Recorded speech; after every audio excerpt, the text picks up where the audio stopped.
Governo cidadão ia decisão atu reativa atividade grupo arte marciais não rituais ia relaram.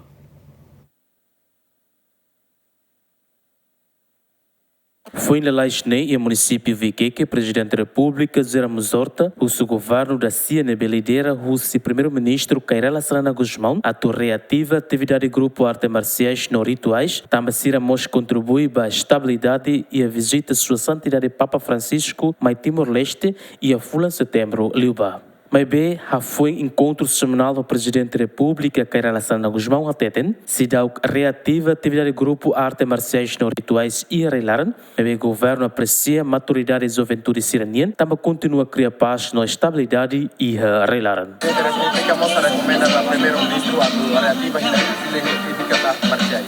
Essa é a posição do governo. Será sorte boa tona, foi de dar e concerto para primeiro dia aula e nunca reime amba bem segundo dia para agora as ruas a rua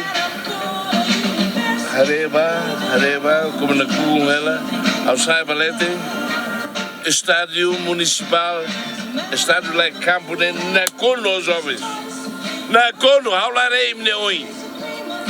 Mas, capaz de termos também no fim lá com a batida.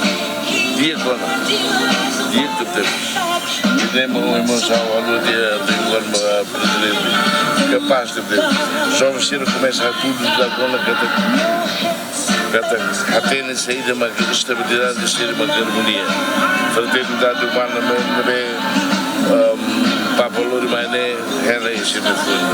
Foi na Laisnei, a reunião com o Conselho Ministro, o governo decide continuar a suspender a atividade do grupo arte marciais não rituais, Totina Rio Rua, Ronaldson Lima. Agostinho da Costa, Mateus Romário, GMN.